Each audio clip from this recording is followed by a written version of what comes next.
Hello, everybody. Welcome. Happy Monday afternoon. It is 4:06 p.m. And my name is Andy Moore. I'm the executive director of People Not Politicians. Look, there's even a logo on the screen. Hey, yesterday was the deadline for the public to submit maps, congressional maps, to the state legislature for their redistricting committee to review and presumably to integrate that information into the map making process that the legislature is going through. Notably absent, well, I'll say first, I think there were 10 submissions in total. Notably absent from them is any map from the state legislature, which is real disappointing. They've had the data just as long as we have. It's been more than 2 months. Many, like a half dozen other states, no, not a half dozen, a dozen, 2 dozen other states have already published multiple iterations of their maps. I just saw a minute ago that, oh, hang on. The window's open because of the nice air and my AC kicked on. About 20 states have had multiple iterations of maps. The public has been able to review, comment. There's an ongoing dialogue there as they narrow down to whatever they're going to pass, but not in Oklahoma. In Oklahoma, the legislature has put out nothing. We have no idea what they're doing behind closed doors, smoke-filled room. I mean, honestly, that's exactly what's happening. Right? This is the thing we all worried about. This is why we tried to pass a ballot initiative to prevent the legislature, the politicians, from going into some secret room and drawing whatever maps they want, and then releasing them immediately before session and passing whatever maps they want. That's not the process we want. They will tell you that they've engaged the public, they've done all this. Listen, I get you've done a bunch of town hall meetings that you haven't done in the past. That's good. I agree. But if no one goes, or very few people show up, or if it's only the handful of folks that you invited to come to this town hall meeting, in person in the midst of a pandemic, did you really engage the public? We have other states like Michigan where tens of thousands of people have applied to be on the commission. And in Oklahoma, we think it's a success when 100 people have submitted comments, 10 people submitted maps. That's not the same. That is literally doing the bare minimum. Nevertheless, I've kind of looked through some of the maps, and I thought it would be somewhat interesting to take a look at some of the maps here together with you this afternoon, if we can do it before my daughter wakes up from her nap. So I'm going to share my screen here, and we are going to just take a look at some of the maps. So we'll start here. Let me make this full screen. So this is a spreadsheet that I've kept from the beginning. This is all the House maps that were submitted, the Senate maps, and now we're here on the congressional maps. These are the ones that were submitted at some point in the last few weeks. Now, some of them aren't there. So they were, and maybe now they're not. So this one from Thomas Hall was submitted, but he emailed Quinn in the House office and said to disregard it, so she removed it from their website. The other day, I haven't looked this morning, but it was on the Senate website still. This one from John Hughes was there. The link on both pages didn't work. The House site fixed it, but now this afternoon, it appears to have been unshared. So I don't know. I don't know these guys. I don't know what the deal is. I mean, maybe they just they decided they didn't want it published, which is their prerogative, but it was out there. I'm very interested to know, who they were, or if they got pressure from other folks, because their maps were pretty good. So it may be that they were pressured by a politician to take their map down. Honestly, can you imagine? I can. That's what happens. All right. So here we've got the other ones. So let's go through some of these. Let's see. So we'll start with ours, which I've already done a video about, and then we can look at some of the others. And I'm actually going to go off of the House website, so we get the links here. So if you go to, in fact, I'll walk you through it. If you go to okhouse.gov, On the right-hand side, you click on House Redistricting. You come here, you click on up at the top, Public Map Submissions, and here they are. They are on the Senate website as well, but they're a little bit harder to find, so we'll use the House website. Okay, so we're going to look at this first one. We'll look at ours first because I'm the one doing the video. That's why we're going to do it.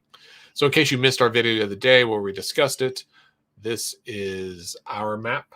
Congressional District 1 is blue, 2 green, 3 purple, 4 red, 5 is here in the middle. Of course, my dogs are going to go nuts in the middle of this. I apologize. We kept it pretty close to the way that it's been as much as we could, and we tried to keep county boundaries intact as we did our other maps. I know a lot of folks are interested in CD1 and 5, so I'll zoom in a bit here. CD1 is Tulsa County, Washington County, which is the Bartlesville and Dewey area, and then half of Wagner County. So we pulled that in because this is what made the most sense. And we honestly, if you look at the top left here, we got it down to exactly even, right? The whole purpose of redistricting, honestly, is to have one person, one vote, right? So that everyone's vote counts equal. Now, there's some people will allow for a bit of a margin there, and there's an argument to be made, especially for House and Senate, like the state districts. But the congressional district, the absolute goal is even, and we got it, right? It wasn't easy, but it was easier than I expected. Honestly, the fact that everything lined up pretty well was good. Okay, so you can see this CD5 here in Oklahoma City. We kept these red precincts here, this little notch that's in CD4, that's Tinker, right? Like if you zoom in, you can even see the runways on there. So there was a lot of public feedback that wanted Tinker to remain in CD4 where it is. So we did that to respect the public comment there. And so to even out population, we traded these 5 precincts for these, I think, 6 precincts in South OKC, which honestly, I mean, it's all Oklahoma City, and certainly a kind of shared community there. And so we were able to achieve that kind of exact boundary or exact population. A few other things just to note. So Creek County, we had to divide there. I mentioned Wagner County. And then there's one precinct right here from Seminole County that contains 38 people that we moved into that district to keep it even. So there we go. That's our map, and I'm honestly super satisfied. It's tough to do redistricting. The fact that the lines lined up as well as they did is unprecedented, and I think super fair. Oklahoma County, Oklahoma City is in some ways bigger than the county, stretches into some other counties, but the fact that you can almost draw CD5 entirely contained within Oklahoma County, and it'd be like within just a few thousand people of the ideal number, which would be really great. Okay. Let's look at some other ones. David Green, this gentleman and this person, drew this map where he, I think, intentionally, as he titled it, geodiverse. So he tried to spiral out from the middle. Why he picked the middle, maybe it's the middle. I don't know that his intent was to divide Oklahoma County. Here, I'll turn on county lines so you can see, but he basically started right in the very middle of the city and spiraled out from there, I think, as best he could. So that's interesting. It ends up dividing Oklahoma City, 5 different ways. It divides Tulsa a couple of ways. And in my opinion, certainly not the most ideal way to draw the map because it does not respect communities of interest in a lot of ways. But it makes for a nice pinwheel effect. So that's cool. So John Hughes is one of them that we mentioned that his earlier was not working. And now it is working again. All right. Okay. So I don't really know what's exactly different. Obviously, he included, I think, Stillwater there. county lines. He included like the Stillwater area from Payne County. Yeah. Over with Tulsa, and then down into Cherokee, and then Oklahoma County in Norman, right? So my hunch is this looks like maybe he was trying to include or to like, to the extent you can do a Democratic gerrymander, right? But clumping Democratic areas together.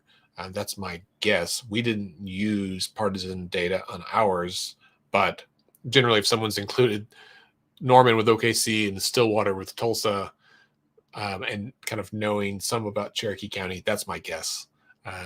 So there's that. So that's interesting.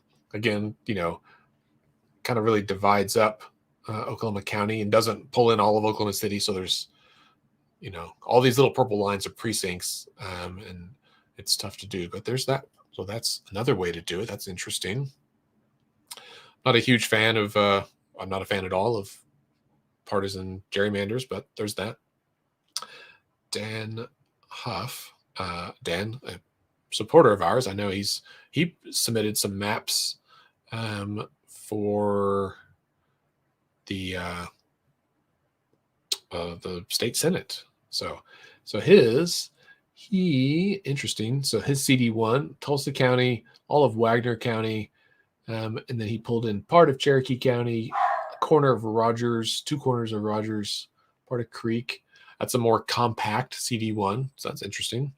And then he drew CD5 there, again, contained almost entirely in Oklahoma County, save for a couple of precincts here, which I imagine he moved to get a little bit closer. So he got, I think he's on the left side, not quite as close as some of the others, but it's another way to do it.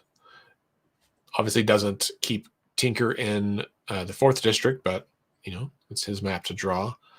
And there's probably an argument to be made, right, that far northwest Oklahoma County has more in common with Logan, Canadian, and Kingfisher County. If you travel out this way, if you're going up to Okarche, right, you very quickly pass through this area. I mean, I guess you're going up Expressway here to Piedmont. This is all kind of either West Edmond, North OKC, or East Piedmont, depending on how you want to describe it. But a few thousand people up there. That's interesting. Pat McFerrin. Now, this is an interesting map. Some of you may know Pat because he is I think a pretty well-known Republican political consultant. And his map obviously looks a lot different from some of the others. He is the largest 5th district we've seen. Pat submitted a map for the state senate, but did not come to present it in public. He did not present one for the House, did not draw one for the House. I suspect because he was not paid to do so. Pat is I would say an effective political consultant, but he knows where his bread is buttered. So he has divided Oklahoma County between 3 districts. What is this? 3, 4, and 5. Part of Logan County. So he's got like Guthrie, pulled in all of Lincoln County, which wasn't even in CD5 from the previous map. Previously, it was Oklahoma County, Potawatomi, and Seminole. So that's an entirely new county, as is Logan and Canadian. Those were not in CD5 before. And if you zoom in, this is very interesting. So it looks like, turn on the background map. So here's Oklahoma City. So if we zoom in, he kept Tinker, Del City, Valley Brook, and all of that, Midwest City in CD4. And then he took out all of downtown, not the capital. Capital's still in CD5. But I mean, that's funny. So not the capital, but like the Health Sciences Center, which is just down the street, that would be in a whole different district here. All the way up, this looks like Plaza District, a chunk of, so like Paseo is right here. So this is the revert. This would be where he has pulled out, and then south side, the airport, all of this all this area is strongly Hispanic. And if you look on the right side of your screen, up where my mouse is, as I move around the precincts, you can see that this is a heavily Hispanic area. So he has pulled all of the all of the Latino community and downtown area, which I believe are largely Democratic areas, and then pulled it into a tiny little connection out into the western part of the state, which is heavily Republican. Again, we didn't use partisan voter data. I would be if Pat says he didn't, he's lying. For one, because he knows this stuff like the back of his hand, and for two, there's no other reason to draw this little nubbin in Oklahoma County, at the exclusion of all of this section of Canadian County that is much more connected. So that's pretty egregious for a gerrymander. All right. And then Tulsa County, he up here pulled it a little bit more like kind of the surrounding areas that's closer to the downtown area. I can see an argument for that. In fact, I think this is how the first district has been currently. But this is exceptionally horrendous. Owen Underwood. Owen also submitted one for, I think, the State House and State Senate. He's got different colors, but I think it's all the same. Let's see. All right. So he pulled in kind of 3 counties there. So, but it's part of basically Mustang, some of Yukon, Mustang, into Oklahoma and Edmond, Oklahoma City and Edmond. And he took like half of Tinker. So from Douglas being the eastern boundary, not even kind of all that Tinker area, and kept it in CD5. Also, not all of the airport is in one district. So there's some things that from a functional standpoint, I would change. I'm not sure where the boundary is between Moore and Norman, but so here's Moore. So part of Moore is in one, part is in the other, even though it's not much.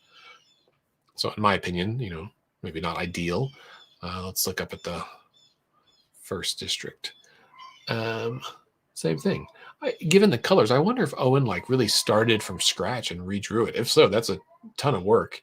And he really was able to kind of keep 1 and 5 more compact, which is something to be said for compactness, right?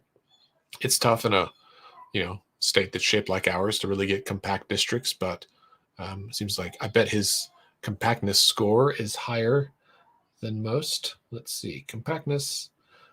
64. Not the most compact, but pretty close to ours, actually. That's interesting. All right, let's go on. We've got 3 left to look at. John Roberts. Here. Well, this looks familiar. This looks oddly similar to Pat McFerrin's. Because he, too, pulled in Lincoln County, Pottawatomie County, and he too excluded this. Okay, so I don't know who John Roberts is. I assume it's not the Chief Justice of the Supreme Court, but the idea that this whole scenario here seems suspicious. Let's again pull up Pat McFerrin's and look at it again, just so we can see. Yeah, okay. So here's one. This is Pat McFerrin's. You can see how it's this little nubbin there sticking in. And then this is John Roberts, which is almost identical. Now, I'm just shooting from the hip here. Again, I don't have anything to prove this with yet. But my hunch is that either Mr. Roberts is working with Pat, or that they were both put up to this by a politician to say, we've got, multiple people suggest that we draw it this way and we're going to follow their instruction. Well, that's, frankly, that's bullshit. Because there's the odds of 2 people drawing a map just like this that aren't somehow colluding is, I would say, very unlikely. It's very suspicious. So interesting. All right. So there's his. Same thing with Tulsa. He kept Washington County, Bartlesville, and then drew it kind of a trying to go for some compactness there. That's interesting. Michael Caesar. Next one. Let me pull that screen. There we go. All right. So Michael Caesar. Wow, he went just all in, right? So there's Oklahoma County. Looks like he's got a couple of precincts out. And that's because of Lake Overholser, right? So if you zoom in, you can see Lake Overholser overlaps with these precincts there. So he kept that. There's a few houses here, right? Population of 1,800, 2,000. That's a tough one. I would keep these in with this and just divide the lake. The county divides the lake, and that seems to work out okay. But maybe there's a reason for it that I'm not aware of. It may also just be to allow him to get the population more even. He is really close. That's really, really close. Within 11, 13 people, that's tough. So that's a outstanding job on closeness. And again, he has a pretty compact map up here around Tulsa as well. Everything else, he split Logan County, which is interesting. I think we saw that in some of the House and Senate maps. I know there's some folks that live in Langston, which is right up around here, and here we go. Yeah, there it is, Langston. They were upset about being in a district separate from Guthrie, which is down here. And this map actually divides Guthrie between two districts a bit. And so maybe some concern about that from folks who live up there. Also looks like Pot County is divided. Yeah, okay. There's something to be said about keeping counties whole. We've seen that. There's a lot of reasons for that, especially in Oklahoma, the way our county government is structured and the role that it plays in our lives. All right. And then, wow, this has been 20 minutes already. I'm going to wrap it up. Yet again, a third one. So this one is from Rachel Malott from Shawnee Forward. She spoke at least one of the town halls. And she, interestingly enough, also, she kept Tinker, or most of it, in the 4th district, but not all of it. And then, again, pulled out downtown and this kind of southern OKC area, south of the Capitol, right? So this goes up to like 10th Street here, or 13th. Kept the Capitol up there, but pulled out all of this area and put it in the 3rd district, which again, why pull this part of Oklahoma City and put it in this district, but not pull in the rest of Canadian County? Piedmont has way more in common with Yukon, and this area has a lot more in common with this part of the state, in my opinion, than downtown Oklahoma City does, right? South Oklahoma City, yeah. That seems suspicious. And then Tulsa, again, this one looks, again, very similar to Pat McFerrin's. Again, I don't know. These are all published just yesterday. They weren't. Some of them have been trickling in for a few weeks. And I'm going to turn off some of these lines so you can see. So there's the shape of that. Look at that. Okay, this is Pat McFerrin's. This is the Rachel from Shawnee Forward. Very different Tulsa area. But they both pulled in Lincoln County here, which there's 3 that pull in Lincoln County. And again, that's not a county that's been included in CD5 for the last 10 years. And I just go back, I might not have even been in there in the previous round. So, all right. Well, I'll wrap this up, but this has been really interesting. You can go on Dave's Redistricting, look at all these maps. The links are there on the House website. There's a bunch of data I'll be spending this week kind of crunching the numbers on these. One thing that I have already started looking at that I suspect to be the case, this is actually where my head went first, is the Hispanic community and the impact that those maps that pull out South OKC, what they have on the Hispanic community by yanking it out of Oklahoma City and counting it in the 3rd district. So, for example, I will show you right here. So you can kind of see, so this top data set is McFerrin's map. The bottom one is mine. And this is the data straight out of Dave's. So his 1st district, my 1st district, both 11% Hispanic. Fourth, or 4%, 4% for second district. So that's Tulsa and Eastern Oklahoma. And then you get to the change. So my third district was 11%. His is 14%. So, and that means that he pulled it from the fifth, right? Yeah. So ours had 16. His only has 8. So an enormous shift, 5% out of Oklahoma City. So that further spreads out a minority community's vote. And that's a big deal, right? Like the whole reason that we have the Voting Rights Act, why we have to have legislation about these things is to ensure that everyone's vote counts equally and that we're not disenfranchising voters, certainly not intentionally, but also not unintentionally. I'm not going to speculate on whether or not the intention was to disenfranchise any voters from a race or ethnic perspective. I would imagine it was from a partisan leaning perspective. However, the rules state that you are not allowed to use voter data for this. And again, I can't imagine a reason why they would have made those decisions otherwise. I'm saying all this. I'm sure someone will watch this and they will prepare for their presentations next week and answer this question. I'm eager to hear the thought process behind that.